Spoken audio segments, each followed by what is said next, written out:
Yo la team, j'espère que vous allez tous bien. Dans cette nouvelle vidéo, on va analyser la trajectoire d'Eden Hazard de ses débuts du côté de Lille à sa signature du côté du Real Madrid.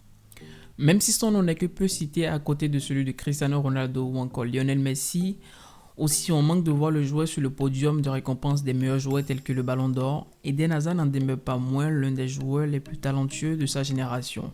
Personnellement, je pense qu'il est aussi bon que Neymar et qu'il dispose de toutes les qualités pour être le meilleur joueur du monde. Mais à l'évidence, il ne l'est pas et ce n'est pas évident qu'il le devienne pour le reste de sa carrière. Pour ceux qui l'ont connu un peu plus tôt, Eden Hazard s'est révélé à l'Europe durant son passage en Ligue 1. Pendant cette période, il a joué pour le club lillois et leur a fait de très bonnes prestations. Il a atteint son apothéose en Ligue 1 durant la saison 2011-2012 où il va remporter le titre de champion de France avec le club lillois. Pendant cette saison, il gagne également le titre de meilleur joueur du championnat français et attire ainsi les convoitises de plusieurs clubs d'Europe. Le Belge va finalement décidé de rejoindre Chelsea et l'Angleterre en signant durant l'été 2012. À Chelsea, il va y disputer 7 saisons pendant lesquelles il va remporter plusieurs distinctions collectives et également plusieurs distinctions individuelles telles que le titre de meilleur joueur du championnat anglais en 2015. Parmi les distinctions collectives, on note 2 titres de champion d'Angleterre mais également 2 Europa League remportés avec les Blues. Il n'aura malheureusement pas remporté la Champions League, ce que je considère comme étant une tache noire dans sa carrière. Recruté pour environ 35 millions d'euros, ce qui peut paraître comme étant une faible somme si on regarde l'évolution du marché des transferts actuellement, Eden Hazard s'est imposé rapidement dans le championnat anglais. Dans l'effectif de Chelsea, il retrouve confortablement sa place et devient l'un des joueurs majeurs des Blues. Disposant d'une très grande aisance technique et étant un très bon dribbleur,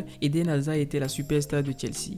Grâce à toutes ses qualités, il finira par marquer son 10 buts à Chelsea pour 81 passes décisives durant les 352 matchs qu'il a disputés pour le club de Londres. Bon, faisons un point sur sa situation à ce moment précis. Il a explosé du côté de la France, il a gagné le championnat, étant le meilleur joueur du championnat.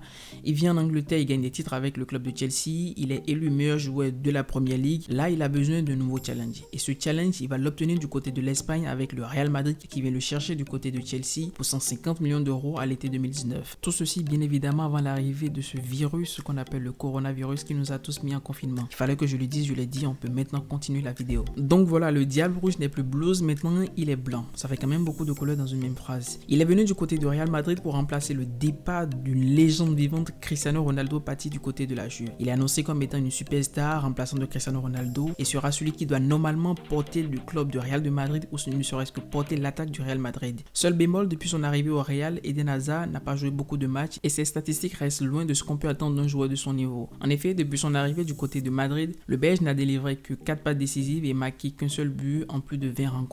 Se posons des questions liées à son incorporation dans l'effectif de Zinedine Zidane ou encore à son adaptation à la Liga espagnole. Vous serez tous d'accord avec moi pour dire qu'Eden Hazard ne souffre pas d'un problème d'adaptation à la Liga. Bien évidemment, le championnat espagnol est reconnu comme étant l'un des championnats ou le championnat le plus technique d'Europe et le profil du joueur belge est complètement adapté à ce championnat. Mais voilà, depuis son arrivée au Real Madrid, Eden Hazard a accumulé plus ses blessures qu'autre chose. À titre comparatif, en cette saison à Chelsea, il n'a eu que 4 blessures qui l'ont éloigné du terrain, tandis qu'au Real de Madrid, en moins de 2 ans, le Belge accumule déjà 7 blessures au total. Moi, je pense qu'il y a 3 points essentiels qui expliquent la situation d'Eden Hazard actuellement et on va les parcourir très rapidement. Le premier point, c'est son hygiène de vie ou alimentaire. Bien que récemment, le Belge ait affirmé durant une interview que durant la première phase de confinement qu'il a pris 8 kilos et on a également remarqué que le joueur a apparu en support en début de saison, ce qui n'est évidemment pas adapté pour un joueur de son niveau et pour sa situation physique. Le deuxième point, c'est celui de son âge. Eden Hazard, il est âgé actuellement de 29 ans et en janvier prochain, il va fêter ses 30 ans. On sait tous que l'âge d'or des footballeurs, c'est entre 25 et 28-29 ans pour qu'ils expriment le maximum de leur talent et c'est ce qu'il a fait du côté de Chelsea. Donc à partir de 29 ans, si tu ne t'appelles pas Zlatan Ibrahimovic ou encore Cristiano ou Lionel Messi, il est difficile d'avoir des prestations de très bonne qualité si tu n'as pas une hygiène de vie, une qualité de vie qui suit derrière. Le troisième point que je vais évoquer, et c'est totalement subjectif, c'est le point du timing. Je pense que la signature d'Eden Hazard du côté de Real de Madrid s'est faite dans un timing qui n'était pas forcément adapté. En effet, on sait que le Real Madrid voulait le recruter il y a quelques années en arrière, mais le joueur a préféré rester loyal à son club de Chelsea. Bien que j'ai aimé son comportement envers le club de Chelsea, ça aurait été mieux s'il partait un peu plus tôt, s'il partait quand il avait 28 ou encore 26-27 ans pour pouvoir exprimer le maximum de son talent. Bien évidemment, on aurait aussi aimé le voir du côté du Real Madrid avec Cristiano Ronaldo et voir ce que ça pouvait donner en attaque. Mais son transfert s'est fait à l'orée de ses 29 ans et ça a été difficile pour lui de pouvoir assurer physiquement derrière et offrir le meilleur de son talent pour l'ex-supporter du Real Madrid. Bien évidemment, ce n'est pas encore terminé, il a encore quelques années de contrat à jouer du côté du Real Madrid et je suis la première des personnes à souhaiter qu'il revienne à son meilleur niveau et qu'il prouve ce dont il est capable au Real Madrid. En attendant qu'il retrouve son meilleur niveau et qu'il enchaîne de belles prestations, je vous invite à me dire dans les commentaires ce que vous pensez de sa forme actuelle et de son devenir du côté du Real Madrid. On se retrouve dans une prochaine vidéo.